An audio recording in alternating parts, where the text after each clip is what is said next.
Donc le thème que nous abordons ce matin, c'est le prophétisme. Le prophète est l'interprète de Dieu. Alors, ce n'est pas un thème fallacieux.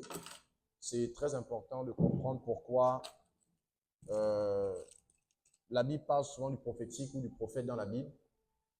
Et vous allez voir que c'est très important en ce qui nous concerne. Voilà. Alors, il y a beaucoup de songes que vous faites, il y a beaucoup de visions que vous faites que vous ne comprenez pas. La plupart du temps, quand les personnes reçoivent des songes, ce n'est pas clair. Les songes, c'est souvent codé. Et il faut interpréter.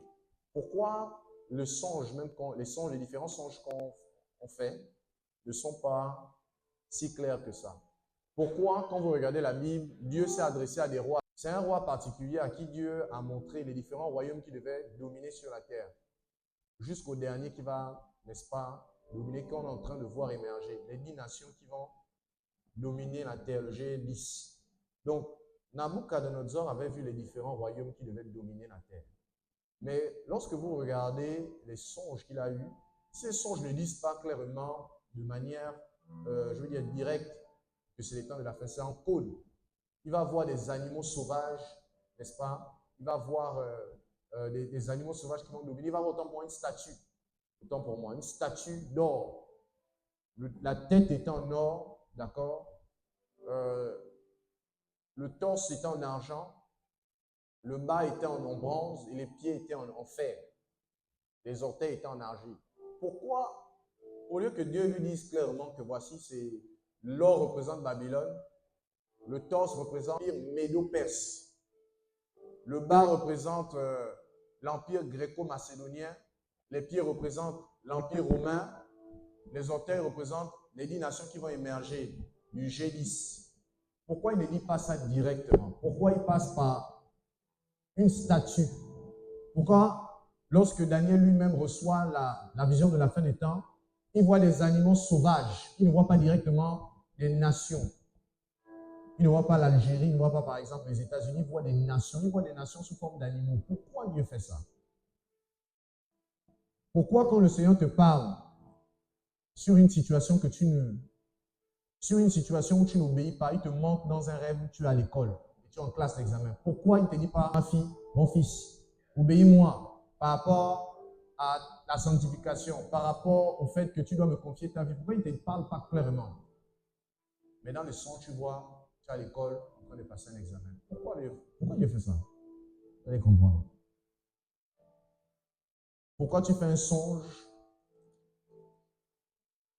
Le songe, quand tu le fais, tu vois des symboles dedans, mais quand tu te réveilles, tu as une interprétation qui te vient à l'esprit. Et tu penses à une situation.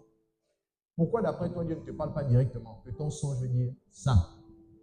Pourquoi Dieu passe par des paraboles, j'ai envie de dire? Pourquoi Dieu passe par des énigmes pour nous parler? Pourquoi ce n'est pas clair? Donc le thème de ce matin, c'est le prophète. Le prophétisme, autant pour moi, le prophète est l'interprète de Dieu. Alors, je veux beaucoup plus m'accentuer sur la définition des mots en hébreu plutôt qu'en grec. Comme vous le savez, la première partie de la Bible qu'on appelle l'Ancienne Alliance a été écrite pour la plupart en hébreu. Et à l'exception de quelques textes, comme le texte de Daniel, comme le livre d'Esther, qui ont été écrits dans une langue ancienne également qu'on appelle l'araméen. Mais sinon, la plupart des livres de l'Ancienne Alliance ont été écrits en hébreu. Et j'ai préféré m'accentuer sur les définitions hébraïques parce que les méditations que j'ai eu à faire, n'est-ce pas, sont beaucoup plus dans l'Ancienne Alliance que dans la Nouvelle. Voilà pourquoi les mots d'origine que j'ai pu comprendre étaient des mots hébraïques.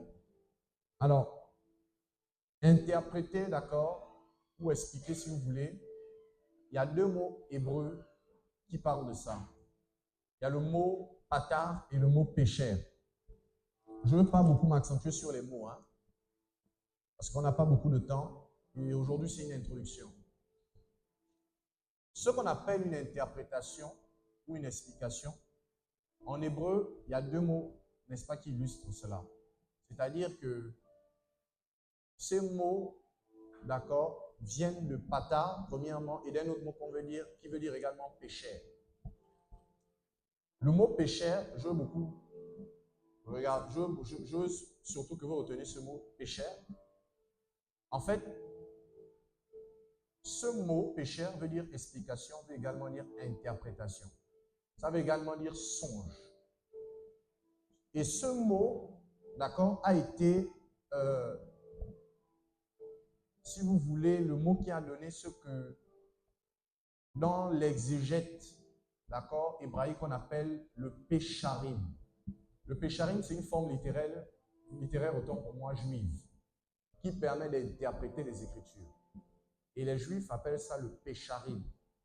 À titre d'exemple, le livre de Matthieu, l'auteur, n'est-ce pas, Lévi, de son vrai nom, celui qui écrit le livre de Matthieu, il procède, en fait, le style littéraire qu'il utilise, c'est un style hébraïque qu'on appelle le pécharim. C'est un style d'interprétation. Donc, comme je disais, je ne veux pas vraiment m'accentuer sur le mot parce que je veux beaucoup plus aller dans le vif du sujet. Néanmoins, retenez le mot pécheur plutôt que pata. Donc, pécheur veut dire explication. Et comme je le disais en préambule, Dieu s'adresse aux prophètes généralement par des paraboles, par des énigmes, par des songes et des visions. C'est-à-dire que la manière dont Dieu nous parle, ce n'est pas directement. C'est-à-dire que ce n'est pas un langage, j'ai envie de dire, ce n'est pas un langage direct, c'est un langage parabolique. Les prophètes parlaient beaucoup en paraboles. Et le plus grand prophète de tous les temps, Jésus de Nazareth, c'est le champion des paraboles. Vous allez comprendre pourquoi Jésus, durant sa vie terrestre, utilisait un langage qu'on appelle les paraboles. C'est le champion de cela. Il est venu révolutionner même justement ce style-là. Mais déjà, les prophètes d'avant Jésus parlaient en paraboles. Sauf que Jésus, comme il était le plus grand de tous les prophètes, en tant que prophète, c'est le plus grand. Bien qu'il soit Dieu et le Messie en même temps, mais en tant que prophète, la Bible le présente comme étant le summum de prophète. Et ce n'est pas en vain qu'en tant que sommité, il utilisait beaucoup plus la parabole que d'autres. Quand vous lisez les livres de l'Ancienne Alliance, les gens ont du mal à comprendre ça parce que c'est des livres paraboliques. Mais ce que vous ignorez, c'est que même quand le Seigneur vous montre des songes, les songes là sont énigmatiques et paraboliques. Quand on parle d'une énigme, c'est en fait quelque chose qui a un sens caché. C'est quelque chose qui est difficile à comprendre. Et il faut de la sagacité pour interpréter. Lorsque le Seigneur vous parle en songe, les songes ne sont pas directs. C'est des songes imagés. Lorsque Dieu montre une vision à Pharaon sur la famine, il ne dit pas la famine arrive en Égypte. Il nous montre une image. Là oui, il voit, n'est-ce pas, des blés. Il voit, n'est-ce pas, des blés tendres qui sont des germes de blé autant pour moi qui sont en bon état. Et puis plus tard, il voit des germes de blé qui sont en mauvais état. Ensuite, il voit des vaches qui sont en bon état, des grosses vaches, des vaches grasses. Ensuite, quelques temps plus tard, il voit des vaches maigres, maigrichonnes, qui ont de la peau sur les os. Les vaches maigres avalent les vaches qui sont grasses. Les blés, n'est-ce pas, secs, n'est-ce pas, engloutissent les blés qui sont en bon état. Tout ça simplement pour dire qu'il y a la famine. Tout ce langage que le Seigneur montre à Pharaon, Pharaon ne comprenait pas. Et il fallait un prophète pour interpréter le songe. Donc Pharaon, Dieu lui parle, il lui parle de la famine. Mais Dieu ne lui parle pas directement, il parle par parabole. Pourquoi? Vous allez comprendre pourquoi. Même vous qui êtes assis, vous avez fait des songes étranges que vous ne comprenez pas. Pour certains, ils ont compris quelques brides, mais non toute la révélation. Pourquoi Dieu se plaît à parler en parabole? Nous sommes dans le livre de Nombres, chapitre 12, à partir du verset 6 à 8. Le langage de Dieu, c'est un langage caché. La Bible dit que les choses cachées appartiennent à l'Éternel. Les choses révélées appartiennent aux hommes. Comme Dieu, n'est-ce pas, c'est lui en qui appartiennent toutes choses, les choses cachées. La manière dont il nous parle dans un sens caché. Mais ceux qui sont, n'est-ce pas, des fils de Dieu auront la révélation. Pour décoder, n'est-ce pas, son message.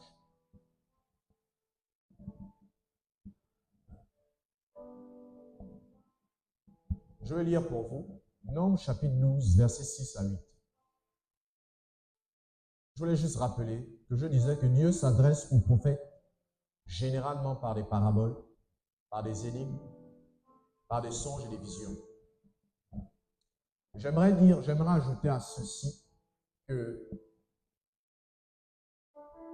il y a des situations de ta vie qui sont des énigmes pour beaucoup de personnes. Il y a des situations de ta vie qui sont des paraboles. Quand je parle des paraboles et des énigmes, je ne parle pas seulement des songes et des visions. Je parle également de la vie des personnes. Il y a des gens qui ont des vies qui ressemblent à des énigmes. C'est difficile, on ne comprend pas pourquoi telle chose arrive. Il y a des personnes qui ont des vies qui ressemblent à des paraboles. On ne comprend pas pourquoi telle chose arrive. Donc quand je parle des paraboles, je parle également des vies. Je parle des choses qui t'arrivent. Pourquoi telle chose t'arrive?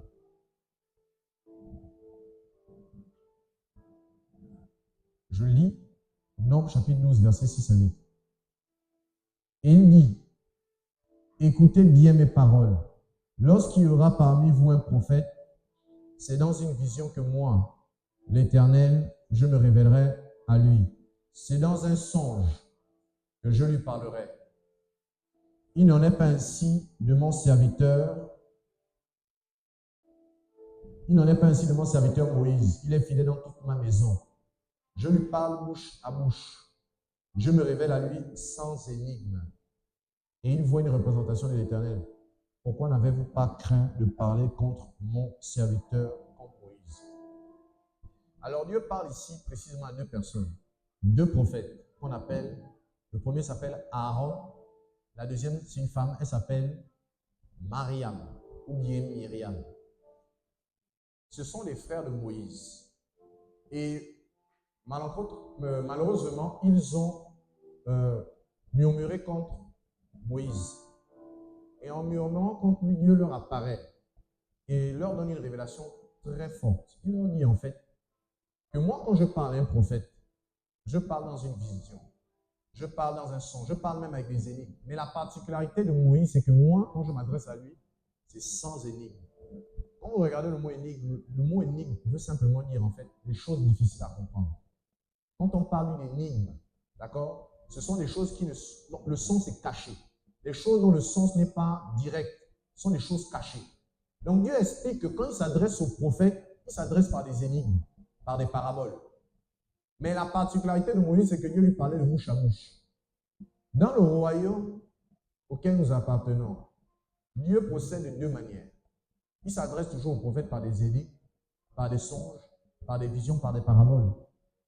Mais en particulier, à une certaine catégorie de prophètes qui ont grandi, qui sont devenus des fils, ils s'adressent directement sans parabole. Ça, c'est un autre niveau. Pour l'instant, je ne veux pas... L'objet de mon message aujourd'hui, c'est sur l'interprétation prophétique. Je ne veux pas m'accentuer sur comment être fils pour que Dieu te parle directement. Je veux beaucoup parler du fait que le Seigneur parle par des énigmes. Donc, dans le livre d'Osée, au chapitre 2, le verset 11, voici ce que la Bible déclare.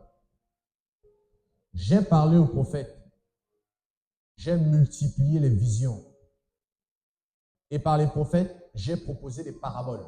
Je vais relire. Osée chapitre 12, verset 11. J'ai parlé aux prophètes, j'ai multiplié les visions, et par les prophètes, j'ai proposé des paraboles.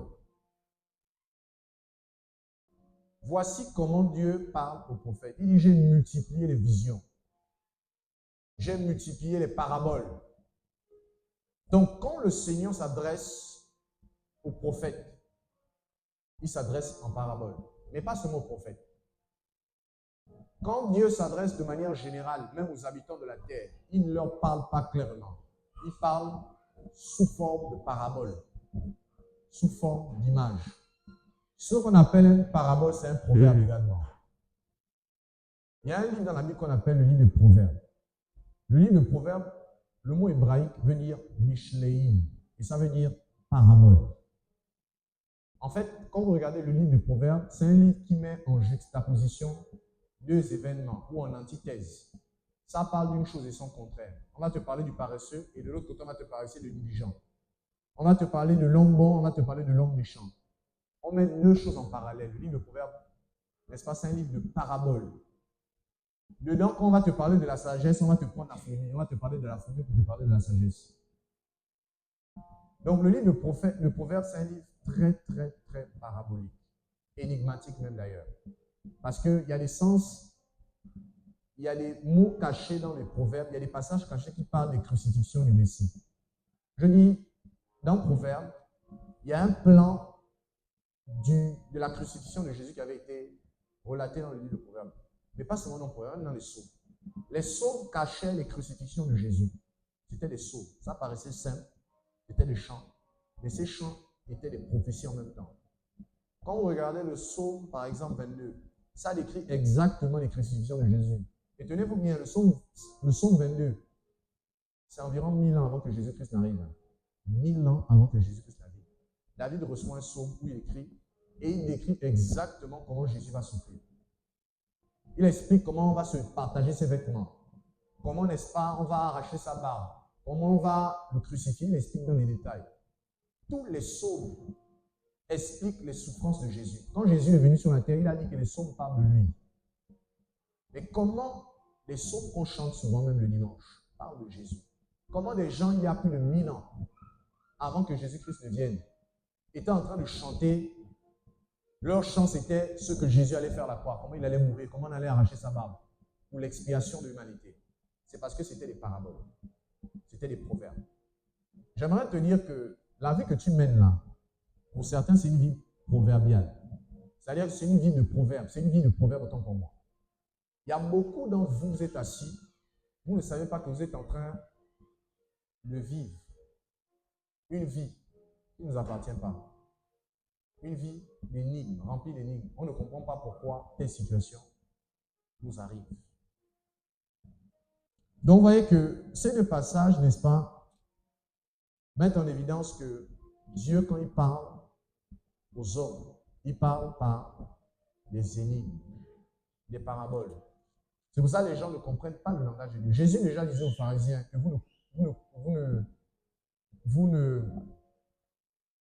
comprenez pas mon langage parce que autant pour moi, ma parole ne pénètre pas vos cœurs parce que vous ne comprenez pas mon langage. Pareil, il disait aux pharisiens. Donc, il est nécessaire de comprendre le langage de Jésus.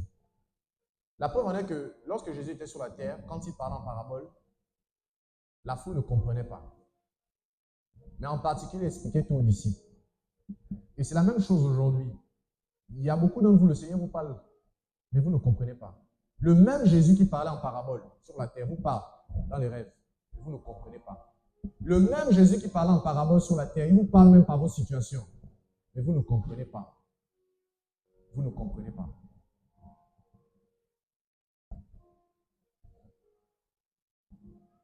Je vais en pousser la hardiesse un peu plus loin dans ce que je suis en train de dire, c'est-à-dire que la manière dont Dieu nous parle, il parle en parabole. Je veux prendre un exemple.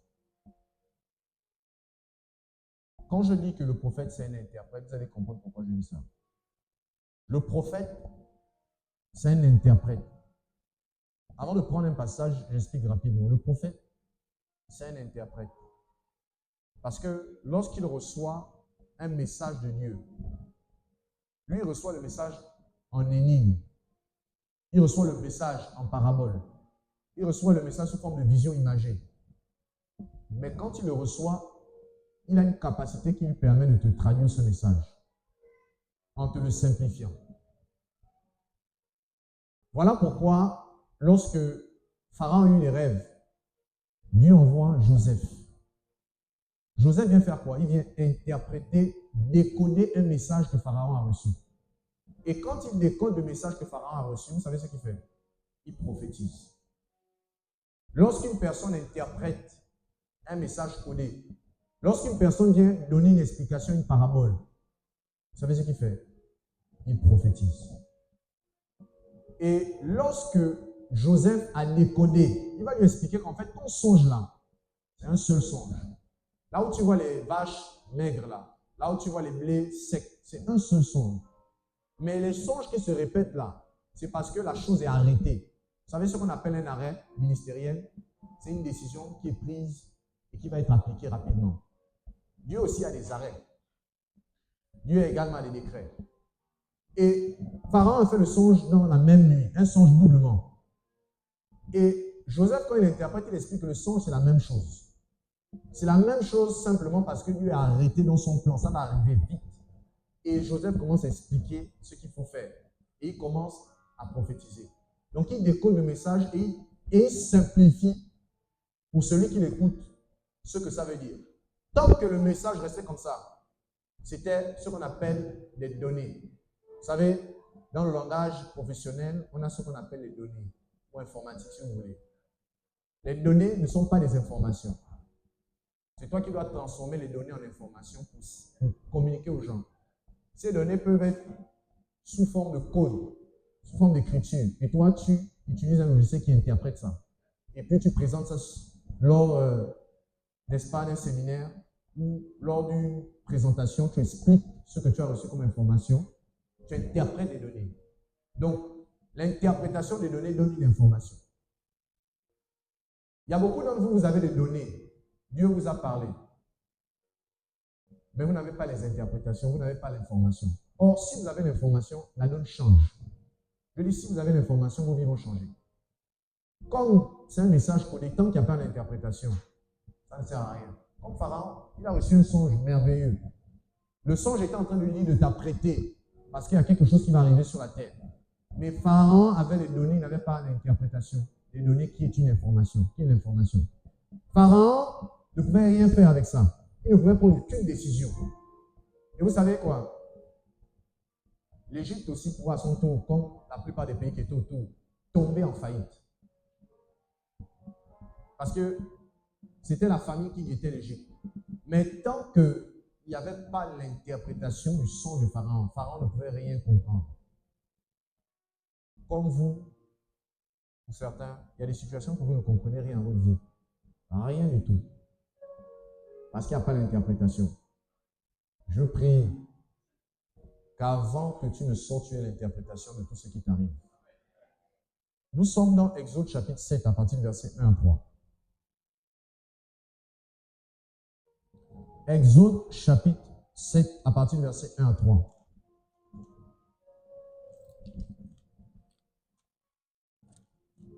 Exode chapitre 7, verset 1 à 3. L'Éternel dit à Moïse, vois, je te fais Dieu pour Pharaon. J'arrête là-bas je me bloque là-bas quelques instants. Dieu parle à son serviteur Moïse. Il dit à Moïse, regarde, maintenant là, je déclare que tu deviens le Dieu de Pharaon. Pharaon, c'était celui qui était à la tête de la plus grande puissance mondiale de l'époque. L'Égypte antique, c'était la plus grande puissance mondiale de l'époque, un peu comme les États-Unis. Pour votre information, les Égyptiens, c'était des Noirs. Et l'Égypte, n'est-ce pas, c'était une civilisation qui était au-dessus de toutes les autres civilisations. La preuve en est que même jusqu'à aujourd'hui, les scientifiques sont dépassés, sont choqués de voir comment ils ont construit des pyramides, comment ils ont déplacé des blocs qui pesaient plus de 80 tonnes. Il n'y avait pas de machines. Et ils sont dépassés par la superstructure à l'intérieur des pyramides. Jusqu'alors, ils sont dépassés. Et il y a des choses que les Égyptiens ont fait, même avec nos technologies, c'est difficile de pouvoir les reproduire. C'est fort. Les Égyptiens étaient très, très avancés. Ils étaient très loin. Ils avaient l'armée la plus puissante. Donc, Pharaon était à la tête d'une armée très puissante, un pays très puissant et très prospère. Ils étaient extrêmement riches. Au point où, justement, dans la Bible, on compare l'Égypte au jardin d'Éden. Oui. On compare l'Égypte, la gloire de l'Égypte au jardin d'Éden. Le jardin d'Éden, c'est Dieu qui a créé ça. L'Égypte, ce n'est pas le pays d'Égypte. L'Égypte lui-même, c'est Dieu qui a créé. Mais le pays, ce qui est devenu le pays d'Égypte, ce n'était pas Dieu qui a créé, c'était les hommes. Mais c'était tellement beau. C'était tellement, n'est-ce pas, glorieux, que Dieu lui-même comparait ça au jardin d'Éden. C'était magnifique. Et vous voyez, Dieu dit justement à un homme, un berger, qui était dans le désert. Il avait son bâton, il avait les brebis qu'il gérait. Il était habillé, pas de manière glorieuse. Il dit à ce berger-là, à partir de maintenant, je te fais Dieu. pas gouverneur de Pharaon, pas chef. Il dit, je te fais maintenant Dieu pour Pharaon. Et il poursuit en disant, ton frère sera ton prophète. Ton frère Aaron sera ton prophète. Toi, tu diras tout ce que je t'ordonnerai, et Aaron, ton frère, parlera à Pharaon pour qu'il laisse aller les enfants d'Israël hors de son pays. Et moi, j'endurcirai le cœur de Pharaon et je multiplierai mes signes et mes miracles dans le pays d'Égypte. Donc, Dieu dit à Moïse que désormais, toi, tu es le Dieu de Pharaon. Et Aaron, ton frère, ton grand frère, sera ton prophète. Je te dirai tout. Et Aaron va interpréter ça auprès de Pharaon. Question. Pourquoi Dieu ne parle pas directement à Pharaon? En fait, ce passage illustre ce que je suis en train d'expliquer depuis le début. C'est qu'un prophète, c'est un interprète. Quand vous regardez le mot prophète, souvent c'est traduit par interprète. On va le voir, il y a un passage qui en parle clairement. Regardez comment Dieu parle. Dieu a envie de parler à Pharaon. Il a envie de délivrer les Égyptiens, les Israélites des Égyptiens. Et il dit, moi je te fais mieux sur Pharaon, et maintenant ton prophète, ce sera Aaron. Ça veut dire quoi? Vous devez savoir que à chaque fois que Moïse partait devant Pharaon, ce n'est pas lui qui parlait. C'est ça que les filles montrent que c'est Moïse qui parle, mais ce n'est pas Moïse qui parle. C'était Aaron. Donc quand ils arrivent devant Pharaon, Moïse est silencieux, il reste derrière. C'est Aaron qui vient parler à Pharaon. Pharaon, regarde, si tu ne laisses pas aller le peuple, on va te frapper, les grenouilles vont venir. Si tu ne laisses pas aller le peuple, les eaux là vont te frapper en sang. Si tu ne laisses pas aller le peuple, à la fin, ton fils, tous les premiers-nés d'Égypte, la vache, même le premier-né de la vache, tous vont mourir. Celui qui représentait Dieu, Moïse, c'était Aaron, son prophète. Ça veut dire quoi? La première vérité que ça montre, c'est que Dieu, il parle par ses serviteurs, les prophètes, pour s'adresser aux hommes. C'est ce que ça montre. La deuxième vérité que ça montre, c'est que Dieu a besoin d'un interprète pour parler aux gens. Parce que les gens ne comprennent pas son langage. Et un prophète comprend le langage de Dieu. Pourquoi Dieu a dit à Moïse de prendre Aaron pour interprète, ou Aaron autant pour moi pour prophète ou interprète? C'est parce que Moïse avait un problème de langage. Il était probablement bègue. Parce qu'il dit que j'avais la langue. Quand Dieu s'adresse à lui, il va parler à Pharaon. Moïse dit, tu sais que je ne sais pas parler, j'ai la langue embrasée. Le mot qui était utilisé pour dire embrasé veut dire en vérité incirconcis. C'est-à-dire que la langue de Moïse était incirconcise. Voilà pourquoi certains théologiens, certains exégètes disent que Moïse était probablement bègue. Donc certainement quand il arrivait devant Pharaon, il allait mais. Et pour ne pas manquer d'autorité en bégayant avec la peur, la pression, il ne voulait pas. Qui pouvait justement donc traduire ce que Moïse voulait dire à Pharaon? C'était son prophète Aaron. Donc Aaron venait faciliter le langage. Quand Moïse dit mais, Aaron dit qu'en fait il veut dire ceci. Donc Aaron servait d'interprète auprès de Pharaon. Un prophète, c'est un interprète du langage de Dieu. Et en fait, ce que tu ne sais pas, c'est que le Seigneur nous donne l'occasion d'être des prophètes lorsqu'il nous donne des paraboles dans les songes. Le Seigneur nous donne l'occasion d'être des prophètes lorsqu'il nous donne des visions codées. Il te donne l'occasion d'être un prophète si tu arrives à interpréter. Si seulement tu arrives à interpréter, il y a quelque chose dans ton esprit que tu vas recevoir. Donc, quand le Seigneur nous donne des paraboles, il nous donne l'occasion de pouvoir être des prophètes. Je vais revenir sur ça tout à l'heure. Donc, frère, vous voyez que quand Dieu parle, il a besoin des prophètes pour interpréter. Et vous voyez que même Moïse lui-même servait d'interprète auprès du peuple. Dans Exode, chapitre 18, à partir du verset 19 à 20, Moïse, n'est-ce pas, devait porter les affaires auprès de Dieu. Donc, il était un interprète. Il prenait, quand je parle d'interprète et de prophète, Je parle à la fois de recevoir des instructions du Seigneur et venir les transférer, mais également de recevoir des informations pour le peuple et transférer ça à Dieu. Donc Moïse servait d'intermédiaire. C'était lui l'interprète. C'est lui qui partait présenter les besoins de Dieu au peuple et c'était lui qui présentait les besoins du peuple à Dieu. Et vous voyez que ce mot revient, interprète, Moïse interprète. Dis à celui qui est à côté de toi, ne dors pas, parce que tu dois prophétiser. Il ne faudrait pas que tu te réveilles et puis tu trouves tout le monde en train de prophétiser et toi tu passes à côté. Dans le livre d'Ésaïe, chapitre 43, à partir du verset 27, la Bible dit ceci. Ton premier-né a péché et tes interprètes se sont rebellés contre moi. Ton premier-né a péché. En fait, le prophète Ésaïe parle des interprètes en parlant des prophètes. Il dit ton premier-né a péché et tes interprètes se sont rebellés contre moi. Les interprètes ici, le mot veut dire également prophète. Donc, un prophète, c'est un interprète des choses de Dieu. Le livre de Deutéronome, chapitre 5, verset 5, affirme ceci. Je me tiens alors entre l'Éternel et vous, pour vous annoncer la parole de l'Éternel, car vous avez peur du feu, et vous ne montez point sur la montagne. Moïse explique qu'il relate une histoire qui est arrivée au peuple d'Israël. Lorsque Dieu était apparu lui-même sur la montagne, le peuple d'Israël a vu le feu, ils étaient tourmentés, ils avaient peur. Et ils ont dit à Moïse, ils se sont mis à genoux, ils ont dit Moïse, on ne veut plus que Dieu nous parle. Parce qu'on ne comprend pas le langage brutal, on ne comprend pas le feu. Pourquoi il y a le feu partout? Pourquoi la montagne est embrasée? Nous, on a peur. On veut maintenant que Dieu te parle et tu viennes nous dire. Et Moïse relate cette histoire en disant que je me tiens alors entre l'Éternel et vous. Donc il rappelle, dans le livre de Deutéronome, c'est un livre, n'est-ce pas, le rappel des événements qui se sont passés dans le livre de Nombres, dans le livre de Lévitique et dans le livre d'Exode. Donc Moïse rappelle une situation qui est arrivée. Il explique pourquoi il s'est davantage positionné en tant que prophète. C'est parce que le peuple avait du mal à comprendre le langage de Dieu. Ils trouvaient ça trop violent pour eux.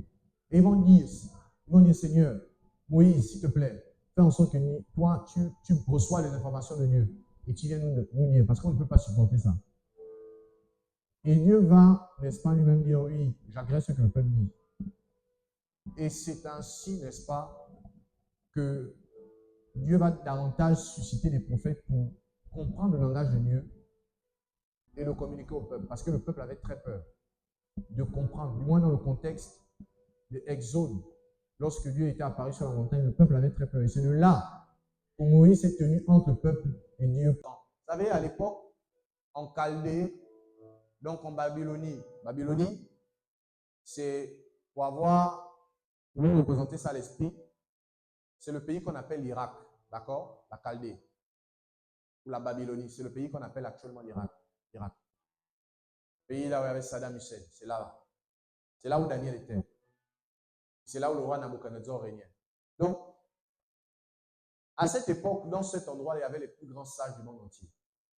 C'était eux qui ont commencé à inventer les pronostics. Vous connaissez le PMG, non? Le joueur pour PMG, c'est un jeu très démoniaque, satanique. Démoniaque, vraiment satanique. Les pronostics que les gens appellent les pronostics là, c'est de la divination. Hein. C'est eux qui ont commencé avec les pronostics, qui jetaient des pronostics comme ça, ils faisaient des pronostics sur les serpents, c'était les grands occultistes. Et il y avait les plus grands sages, vraiment les plus grands sorciers là-bas, en Orient. Voilà pourquoi, même les grandes maçonneries, on parle de, même dans la franc-maçonnerie, on parle beaucoup de, n'est-ce pas, du Grand Orient. Parce que tout est en Orient, il y a plein de choses qui sont nées là-bas. Et donc, les sages là, les magiciens étaient des gars très violents. Ils avaient quand même une certaine sagesse. Mais il va appeler les sages. Aucun autre ne va donner l'interprétation du rêve. D'abord, le roi lui-même, il ne se souvenait plus de son rêve, ce qui était grave, et il demandait l'interprétation. Comment va-t-on interpréter un rêve qu'on ne relate pas? Il demande l'interprétation. Il était tellement colérique et nerveux qu'il a décidé de tuer toutes les personnes qui lui perdaient le temps. Donc, quand tu viens devant lui, tu n'arrives pas à donner le songe qu'il a eu à faire, tu ne le relates pas. Et non seulement tu ne donnes pas le songe, mais tu ne donnes pas l'interprétation. On te jette dans la fosse, on te tue. Donc, le roi était très exigeant. Il a demandé à ceux qu'on lui relate un songe qu'il ne raconte pas, parce que lui-même ne se souvenait pas, comme plusieurs d'entre vous. Vous avez fait des rêves très importants. Quand vous rêvez, vous savez même que c'est important. Vous avez oublié le rêve. Le rêve, j'ai fait un rêve, c'est important, mais vous avez oublié. Donc le gars, lui, la même chose qui t'arrive souvent là, le vieux roi là, c'était son cas. Il a fait un rêve, il savait que c'était important, mais il avait oublié. Donc, sa colère du fait qu'il avait oublié, là, il mettait ça sur les personnes qui n'arrivaient pas à lui raconter son rêve qu'il n'a pas raconté. Donc, il disait, racontez-moi le rêve, interprétez-moi. On a fait appel à tous les sages d'Orient. Aucun n'est venu lui donner non seulement le relater le rêve et son interprétation. Mais il y avait justement ce Daniel en particulier, ce prophète. Lui, quand il va entendre ça, apparemment, il va dire non. Il va voir un garde, la garde rapprochée du roi, il va dire, regarde, dis au roi de me laisser quelques temps. Je veux prier. Il ne faut pas qu'il tue les sages. Il ne faut pas qu'il tue les satrapes là. Dis au roi de m'accorder quelques temps. Je vais prier. Et Daniel va prendre un temps de prière. Et la même nuit, Dieu va lui montrer le songe. Donc, qu'est-ce qu'il va faire? Daniel va songer le songe. Daniel va songer le songe de Nebuchadnezzar. Donc, il va faire un rêve, le rêve de Nebuchadnezzar. Un prophète ne fait pas seulement que ses rêves. Il faut aussi les rêves des autres. Il y a des rêves qu'on fait qui ne nous concernent pas, qui concernent les autres personnes. Et Daniel va songer le songe de Pharaon, du roi autant pour moi, Nabuchodonosor. Et il va recevoir l'interprétation. Il va aller devant le roi, il va lui expliquer exactement que, en fait, la tête qui est en or là représente le royaume néo-babylonien, donc le royaume du roi. La tête est en or. Il va lui dire que le torse représente l'empire médo-perse, l'empire qui devait venir après l'empire babylonien. Ensuite, il va lui expliquer que après l'empire médo-perse, là, la partie en argent, il y aura une partie de bronze. Ce sera l'empire gréco-macédonien avec Alexandre le Grand. Et ensuite, il va voir les pieds en fer. Il va dire que les pieds en fer, là, c'est l'empire le plus puissant. Il va préciser ça dans la Bible. L'empire le plus puissant qui va régner jusqu'à ce que Jésus revienne.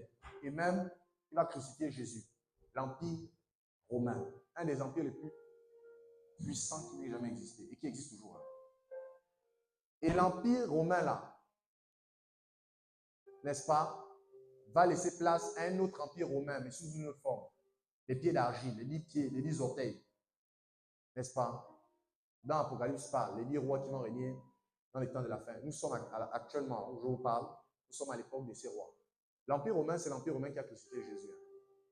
Donc, Daniel va lui décrire comment les empires vont venir. Au point où les historiens ont été frappés par Daniel, ils ont dit que ce n'est pas possible qu'un homme qu'on appelle Daniel, 500 ans avant Jésus a existé. Parce que la manière dont il a décrit les empires qui devaient venir, c'était trop précis.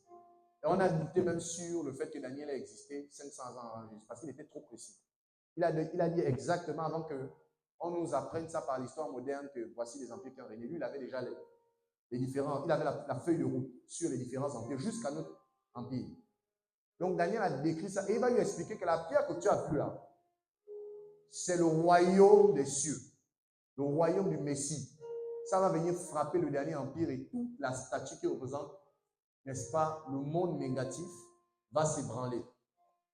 Et la statue va devenir une grande montagne. Jésus, quand il parle du royaume, il parle d'une grande montagne. Et la statue va devenir une grande montagne dont le règne n'aura point de fin. Parce que les autres empires avaient un règne, avaient un temps de fin. Et il explique au roi qu'en fait, la pierre que tu as vue là, c'est un royaume qui n'aura point de fin. Donc le grand Dieu là t'a montré ce qui va arriver sur la terre. Et le roi va s'effondrer, il va décorer Daniel, il va lui donner un titre de grand. Daniel, n'est-ce pas, c'est vrai qu'on parle beaucoup de Joseph dans la Bible, Joseph était le deuxième. Daniel était également, il faisait partie des tout-puissants. À un moment donné, Daniel était le troisième et le deuxième également. Je veux dire, après le roi, il y a un moment donné, Daniel était au même niveau. Il était juste après le roi pour moi. Parce qu'il était tellement précis dans l'interprétation des rêves qu'on lui a accordé une place majeure. Et il était devenu le chef des sages. Donc Daniel, on l'appelle prophète, c'est parce qu'il interprétait les songes et les visions. Parce qu'un prophète Dieu lui donne la capacité de prophétiser par l'interprétation des songes et puis les visions. Donc, c'est la même chose qu'il va faire tout à l'heure avec une autre histoire que je vais raconter dans le livre de Daniel également encore. Une autre histoire. Donc, vous voyez que Daniel avait la capacité de prophétiser en nous interprétant des songes et des visions. Dans le livre de Daniel, chapitre 5, au verset 12, la Bible dit que un des fils de Nabuchodonosor, qu'on appelle Belshazzar, ce fils ne craignait pas Dieu parce que Nabuchodonosor, Dieu, à un moment donné, à cause de Daniel, ce roi qui était impie, qui était arrogant, qui était païen, il y a un moment donné, quand on regarde les Écritures, il semble avoir changé à cause de Daniel. Et il va commencer à craindre le vrai Dieu. Il va commencer à se mettre en droiture. Il va commencer à arrêter beaucoup de choses qu'il faisait. Mais quand il va mourir, il ne va pas transmettre ses valeurs à son fils. Quand son fils va venir, son fils était un impie, un transgresseur, un blasphémateur. Et quand son fils va venir, son fils va oser prendre des vases sacrés, des vases qui étaient pour le temple. Parce que vous savez, les Juifs, à cause de la désobéissance, avaient été détruits. Et le peuple d'Israël avait été emmené en captivité à Babylone. D'où justement le Juif Daniel avait été également amené. Parce que le peuple avait désobéi. Les rois d'autrefois, les rois qui gouvernaient la ville de Jérusalem n'obéissaient pas à Dieu. Et Dieu avait décidé de les livrer, n'est-ce pas, pour qu'ils soient déportés parmi les nations. Et quand ils étaient déportés comme ça, Daniel faisait partie de la déportation. On l'avait amené. Mais comme c'était un gars qui avait été éduqué dans la noblesse, on l'avait mis à part. Et il craignait Dieu en plus. Donc, à cause de la crainte de Dieu, n'est-ce pas, il va être élevé. Et Daniel, n'est-ce pas, va expliquer, parce que pendant la fête, le roi qui va prendre la place de Nabuchodonosor, son petit-fils, c'était un roi qui ne craignait pas les valeurs de Dieu. C'était un roi en fait impie. Quoique tous les rois de cette zone, c'était des impies, mais à cause du fait qu'il y avait la présence de Daniel, les rois commençaient à craindre Dieu. Et ce roi-là, au lieu de suivre l'exemple de son père, qui a commencé à craindre Dieu, il ne va pas suivre l'exemple de son père. Il va oser prendre des objets sacrés, notamment des vases et des coupes en or qui étaient dans le temple de Dieu, que même Nabuchodonosor, son père, n'avait pas touché. Mais lui, il a osé toucher ces vases-là. Or, ces vases-là, c'était des vases consacrés. Et même les rois connaissaient, il y avait des rois qui respectaient la sacralité.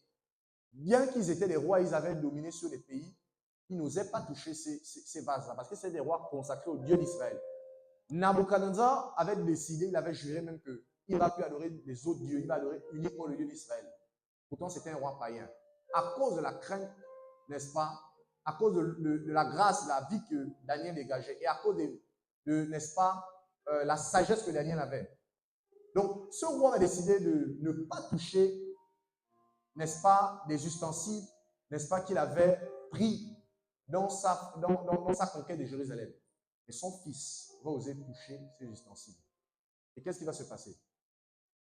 La Bible nous dit que lorsqu'il va oser prendre des coupes sacrées pour boire avec, il y a une main, la main du Saint-Esprit, le doigt de Dieu, qui va apparaître sur, n'est-ce pas, en face du chandelier, qui va apparaître sur le mur, sur un mur de la chaux de la muraille, donc un mur.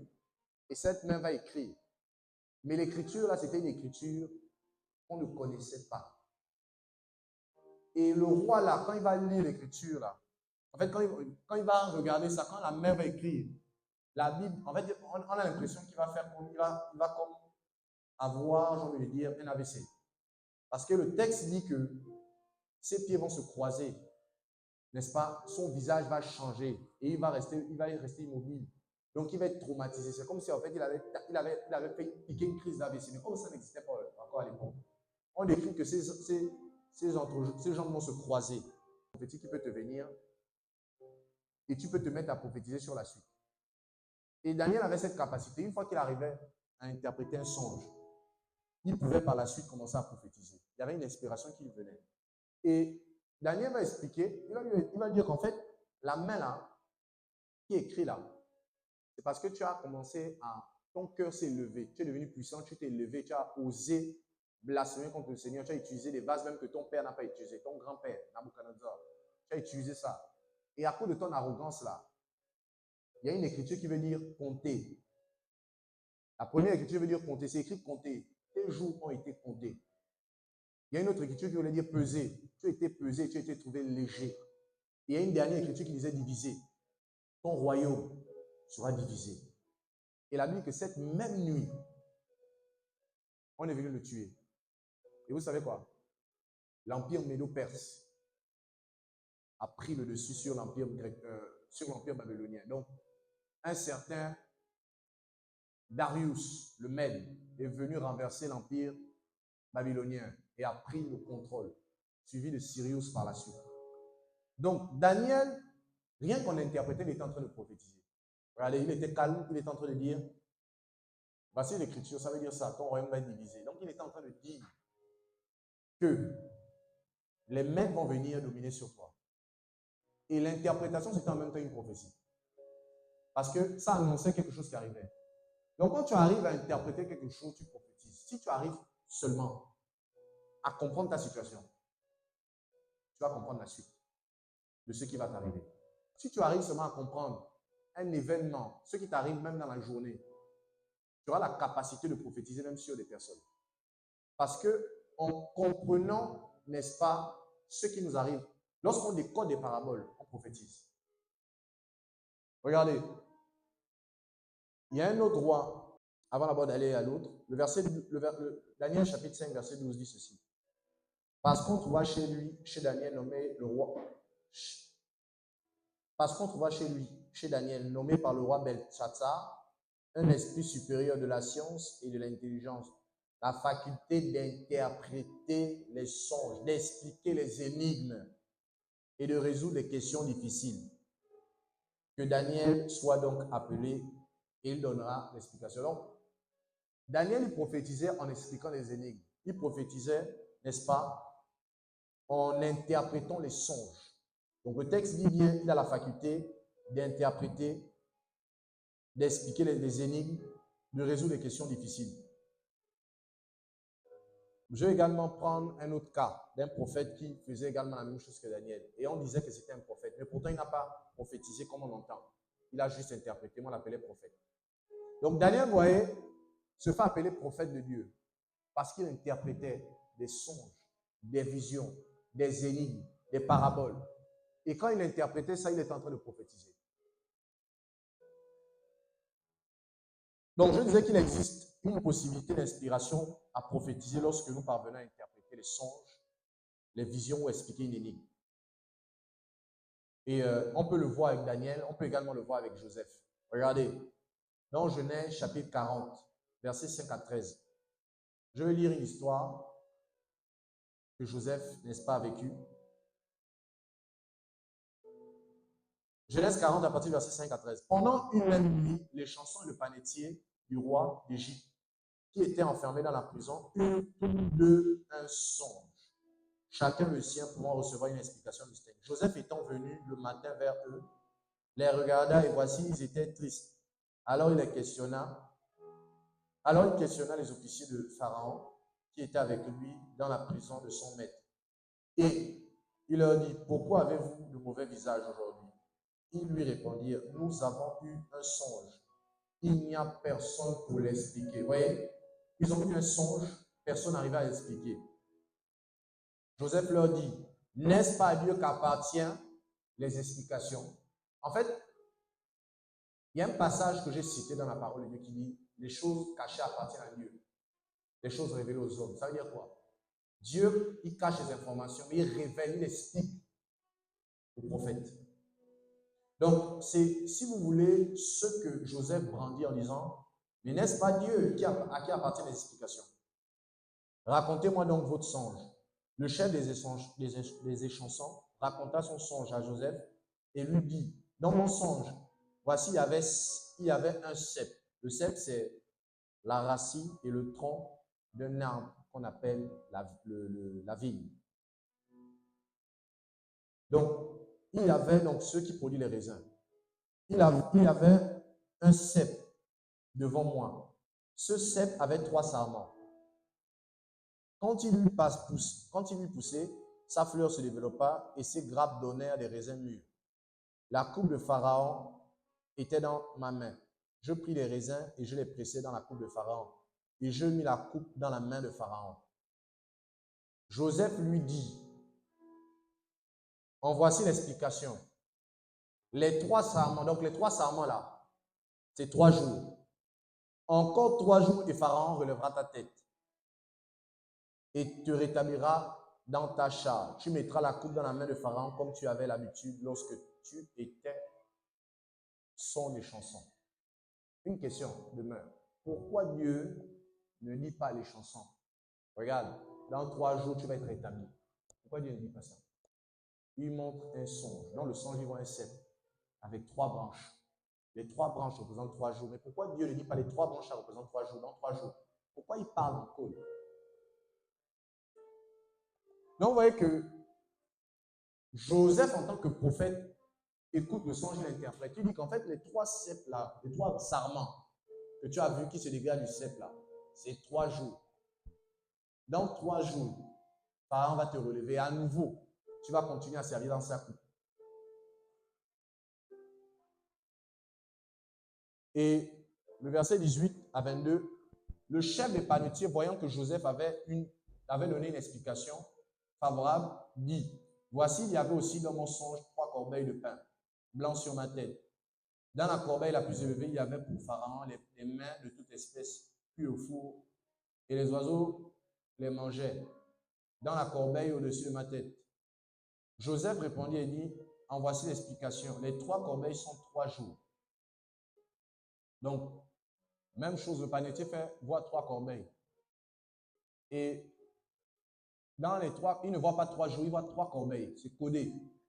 Les 3 jours veut dire 3 corbeilles, mais c'est codé. Vous voyez? Il y a un code.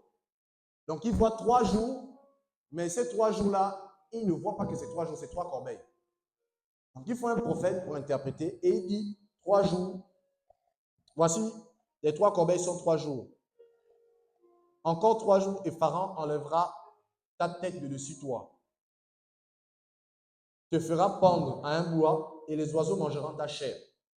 Le 3e jour, jour de la naissance de Pharaon, il fit un festin pour tous ses serviteurs, et il éleva la tête du chef des échansons et la tête du chef des panetiers au milieu de ses serviteurs. Et il rétablit le chef des échansons dans sa charge des chansons, pour qu'il mit la coupe dans la main de Pharaon. Mais il fit pendre le chef des panetiers, selon l'explication que Joseph leur avait donnée. Vous voyez? Donc Joseph, quand il était en train d'expliquer, quand il était en train d'interpréter, il était en train de prophétiser que dans 3 jours, il y a un qu'on va tuer, dans 3 jours, il y a un qu'on va relever. Vous voyez? Il prophétisait. Et ça s'est accompli exactement. Parce que un prophète, quand il interprète, il prophétise. Regardez. Joseph, d'accord? Joseph, l'explication qu'il a donnée sur les 2 songes là, on peut même aller très loin. Ça parle même du repas du Seigneur. C'est-à-dire que si on peut continuer juste à nos jours là. Est-ce que vous savez que les songes des gars là, on peut toujours continuer à amplifier l'interprétation? On n'a pas fini même l'interprétation. Joseph a interprété un premier niveau. Mais si vous regardez bien, si on va très loin, ça parle du repas du Seigneur. Il y a un qui a le pain et un autre qui a le vin. Vous voyez, on peut même aller très loin. On peut comprendre même par ce songe-là, la crucifixion de Jésus. Le vin qui représente le sang, le pain qui représente son corps qu'il a déchiré pour nous. On peut aller très loin. Mais ce que je veux que vous reteniez, c'est qu'un prophète, lorsqu'il interprète un songe ou une vision, ou même sa propre vie, il peut prophétiser. Donc, c'est la même chose qui est arrivée à Daniel qu'on a lu tout à l'heure, n'est-ce pas, lorsqu'on a dit qu'il a interprété le songe du roi, le petit-fils de Nabuchodonosor. Maintenant, avant de chuter, je veux qu'on lise Actes des Apôtres chapitre 2, à partir du verset 6 à 8. Vous allez comprendre ce qui est arrivé aux disciples. Pourquoi je parle de ce message? C'est parce que dans le livre de 1 Corinthiens, chapitre 14, la Bible dit aspirer à la prophétie ou parler en langue, mais également à l'interprétation des langues. Parmi les dons auxquels l'apôtre Paul nous demande d'aspirer, il nous demande d'aspirer au parler en langue, à l'interprétation, mais également à la prophétie. Frère, ce n'est pas une fantaisie. Ce n'est pas du tout une fantaisie de pouvoir parler en langue, chercher le parler en langue ou de chercher la prophétie, puisque la Bible nous demande de le faire. Le thème de ce matin est très important pour comprendre les situations de votre vie, pour débloquer, pour décoder ce qui vous arrive. Si vous n'aspirez pas à la prophétie, vous allez rester mystérieux. Il y a des choses mystérieuses qui vont rester pour vous. Il y a des problèmes énigmatiques qui vont vous arriver. Ce sera toujours des énigmes pour vous. Les songes que vous faites là vont continuer à être des paraboles. Jésus là va continuer à vous parler en parabole, comme il parlait à la foule. Donc la Bible dit, un conseil gratuit, aspirer aux prophéties, à l'interprétation des langues, mais également aux langues. Dans 1 Corinthiens 14, d'accord, je vais quand même lire avant de pouvoir basculer dans ça. Dans 1 Corinthiens 14, voici ce que la Bible dit. Recherchez la charité, aspirez aussi aux dons spirituels, mais surtout à celui de prophétie.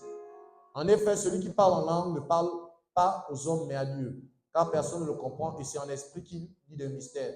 Celui qui prophétise, au contraire, parle aux hommes, les édifie, les exhorte, les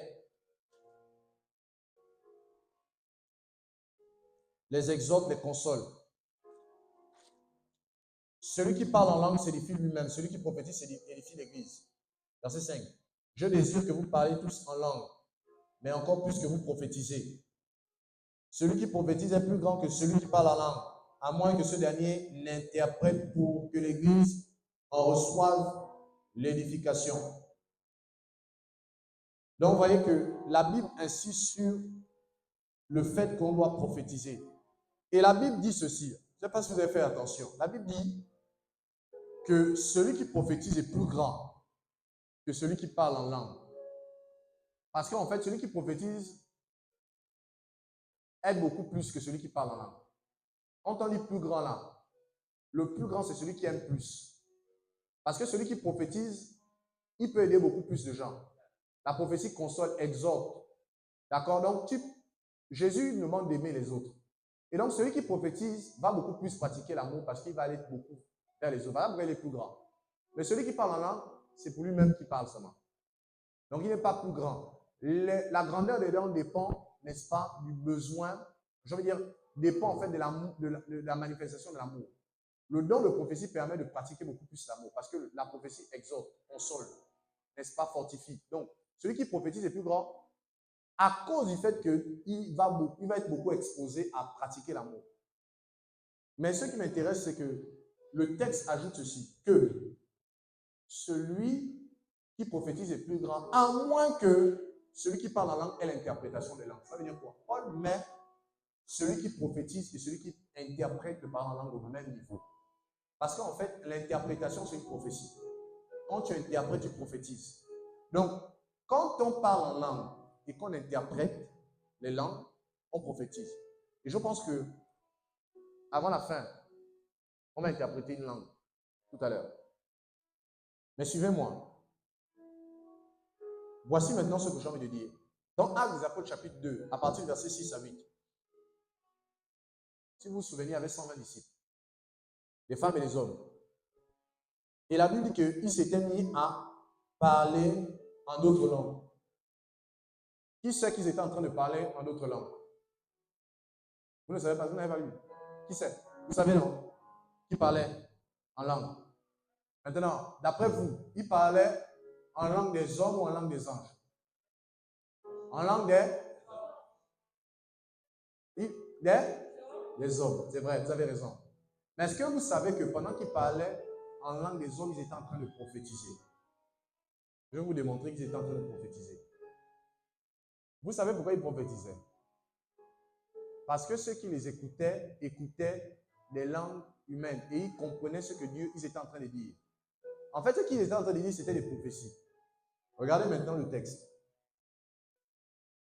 Dans Actes des Apôtres, chapitre 2, versets 6 à 8, voici ce que la Bible dit.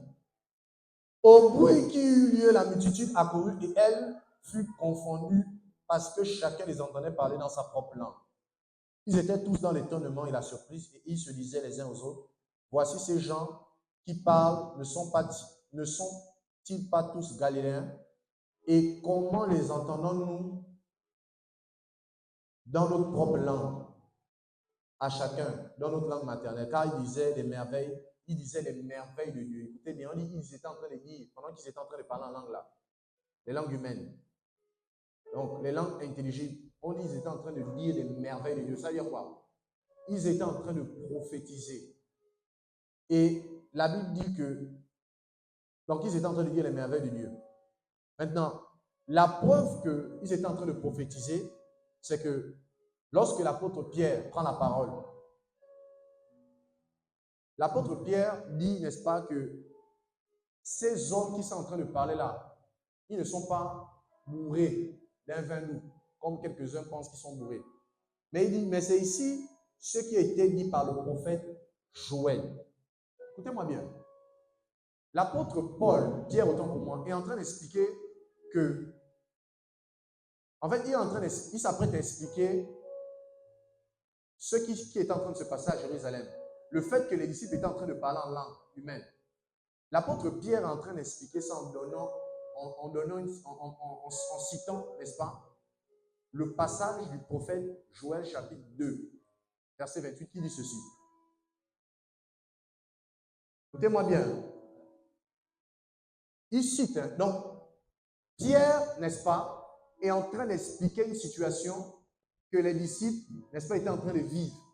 Pour faire comprendre aux hommes que ce n'était pas le vin qui faisait ça, mais c'était un autre vin. Voici ce qu'il explique en citant une situation d'un prophète, Joël chapitre 2, à partir du verset 28, 29, qui dit ceci. Donc Pierre dit, mais c'est ici ce qui a été dit par le prophète Joël. Après cela, je répandrai mon esprit sur toute chair. Vos fils et vos filles prophétiseront. Vos vieillards auront des songes et vos jeunes gens des visions. Même sur les serviteurs et sur les servantes, dans ces jours-là, je répandrai mon esprit. Ça veut dire quoi? Pierre est en train d'expliquer que lorsque vous les écoutez, là, ils sont en train de prophétiser.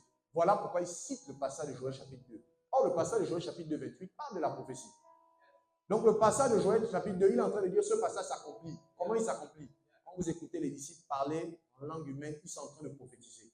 Parce que là, l'interprétation se faisait lui-même par le Saint-Esprit parce que les langues là se comprenaient. Mais si c'était des langues des hommes, Pierre devait prendre la parole pour interpréter ce qu'ils étaient en train de dire. Mais comme c'était des langues intelligibles, ils étaient déjà en train de prophétiser. Est-ce que vous comprenez? Tout ça pour dire en fait que un prophète, quand il prophétise, il interprète quelque chose. Le message vient sous forme de parabole. Même quand on reçoit des visions, ça vient une vision. Vous allez voir que si vous posez bien les questions sur les gens qui reçoivent des visions, sur quelque chose qui se passe actuellement. Les visions là, c'est des images. Et l'image là veut dire, Dieu va guérir Roland qui est dans la salle, bien, Dieu va guérir par exemple Olivia qui est dans la salle, Dieu va guérir. En fait, quand il parle, ça vient sous forme d'image, mais toi tu peux décoder l'image.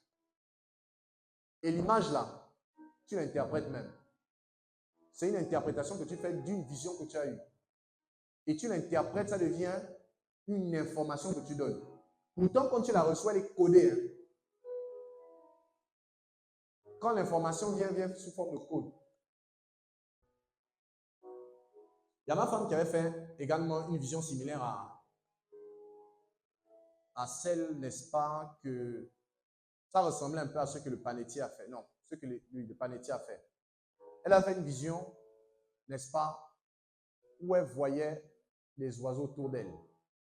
Mais ça ne la concernait pas. Et c'était très facile de savoir. Et elle avait vu des choses tourner autour d'elle. Je ne me rappelle plus le nom de l'oiseau. Elle avait vu. Mais ça parlait des malheurs qui devaient arriver. Quand elle m'a partagé ça, j'ai regardé ça, j'ai tout de suite vu ce que ça voulait dire. Je lui ai dit, dans 3 jours, il y a une mauvaise nouvelle qui va t'arriver. Et dans 3 jours, il y a eu une mauvaise nouvelle dans la famille. Vous voyez que quand on interprète, c'est quelque chose qui est codé. Quand tu vas regarder, tu vas voir 3 oiseaux qui tournent. Ça veut, les 3 oiseaux, c'est des oiseaux. Mais 3 oiseaux là, ça signifiait 3 jours. Daniel fait une vision où il voit, n'est-ce pas, je laisse même la vision de Daniel. Je reviens à ce que je disais. Vous voyez, quand on prophétise, d'accord, on interprète juste des événements. C'est pour ça que les Écritures nous demandent de pouvoir aspirer à l'interprétation. Maintenant, je finis en disant ceci. Il y a une autre chose qu'on doit faire. Je finis en disant ceci. Jésus, comme je le disais tout à l'heure, nous donne l'occasion. Je vais continuer le message une prochaine fois. Il y a beaucoup de choses à dire. Je vais m'arrêter là. Jésus nous donne l'occasion de pouvoir prophétiser. Comment? En comprenant ces paraboles. Jésus a parlé beaucoup sur la terre, en paraboles. Je vous mets au défi. Si vous vous intéressez aux paraboles de Jésus, si vous faites tout pour comprendre les paraboles de Jésus, vous allez prophétiser avec précision. Vous allez comprendre même les situations qui vous arrivent. Jésus, par le fait qu'il parlait en parabole, nous a donné l'occasion de prophétiser tous les jours. Quelqu'un qui arrive à décoder les paraboles de Jésus prophétise simplement. Parce que je vous rappelle, Jésus est le plus grand de tous les prophètes. Et dans sa grandeur, il a parlé beaucoup en parabole. Pour nous donner l'occasion de comprendre ces paraboles. Il a dit à vous les disciples, j'explique tout. Vous allez comprendre pourquoi, quand Jésus parlait en parabole, personne ne comprenait. Les disciples se rapprochaient. Et Jésus disait que moi, je parle en parabole. Parce qu'il est écrit que je m'adressais à ce peuple en énigme, en parabole. Mais à vous en particulier, je vous explique. Donc, Jésus explique. L'explication, c'est l'interprétation. Donc, quand Jésus explique à quelqu'un une parabole, cette explication-là, c'est une prophétie. Et cette personne peut prophétiser facilement. Donc, vous avez l'occasion de pouvoir prophétiser facilement. Je vous demande, je vous encourage à tout faire pour comprendre les paraboles de Jésus. Et mieux, également, bon, pas mieux, à comprendre également les proverbes. Voilà pourquoi, au sortir de là, avant de continuer même la prochaine fois, je vous encourage à commencer à lire les proverbes et à lire les paraboles de Jésus. Il y a une capacité à prophétiser que vous aurez, surtout vous qui êtes appelés à prophétiser. Vous allez grandir si vous arrivez à décoder. Parce que je vous rappelle encore, Dieu s'adresse par des prophètes, aux prophètes par des visions, des songes. Et la dernière chose que je voulais dire, c'est que Dieu dit à un prophète qu'on appelle Ézéchiel, que je fais de toi un signe pour Israël. Il y a plusieurs d'entre vous qui êtes assis, vous ne savez pas que vous êtes des signes. Un prophète, c'est un signe, c'est un présage. Lorsque le prophète Samuel arrivait en Israël, on disait, oh, mais qu'est-ce que ton avenue présage? Les gens avaient peur parce que rien que le fait qu'il arrive quelque part, on disait que c'était un présage et les gens étaient effrayés. Quand un prophète se déplaçait, son déplacement était prophétique. Quand il franchissait un territoire, comme le cas de Samuel, on disait même que son avènement signifiait. Les anciens d'Israël, lorsqu'ils ont vu Samuel, ils ont dit que qu'est-ce que ton avènement signifie? Et ils étaient effrayés. Le prophète Ésaïe, n'est-ce pas, il dit, je suis un signe et un présage pour moi et les enfants que tu m'as donnés. Donc même les enfants que Dieu nous donne, en fait, les enfants même que Dieu donne à un couple sont prophétiques. Le premier-né, un des premiers-nés, un des bébés du prophète Ésaïe était un signe de la chute d'un royaume qu'on appelle le royaume de Syrie. Dieu lui avait dit que voici le signe. Avant que, lorsque ta femme va accoucher, tu vas nommer l'enfant Machal Balal Zaz. Ça va littéralement dire, en fait, la chute d'un royaume. En fait, il est en train de dire que quand ton enfant va naître, tu vas l'appeler de ce nom. Parce que le pays qui est en train de menacer Israël, le pays qu'on appelle la Syrie, là, je veux faire tomber ce pays. Et le signe, c'est que ta femme va être enceinte. Nomme l'enfant là comme ça. En nommant l'enfant, selon le nom que Dieu lui avait dit, le royaume de Syrie était ébranlé. Même quand on regardait l'histoire de Jésus, il y a un moment donné, il y a un roi qui cherchait une assurance. Et Ésaïe aussi lui a dit, voici le signe, la Vierge sera enceinte. Même quand on annonçait la venue de Jésus, c'était un signe qui montrait la chute d'un royaume. Voilà pourquoi, dans Apocalypse, on dit, et un signe parut dans le ciel. Il y a une femme qui était enceinte, et puis elle s'apprêtait à coucher, et puis un gros dragon voulait dévorer l'enfant. Un enfant, quand il vient au monde, normalement, c'est un signe, c'est un présage. Et en tant qu'homme de Dieu, prophète, femme de Dieu, vous êtes également des signes. Ça veut dire qu'il y a des événements qui vous arrivent, vous devez décoder ça.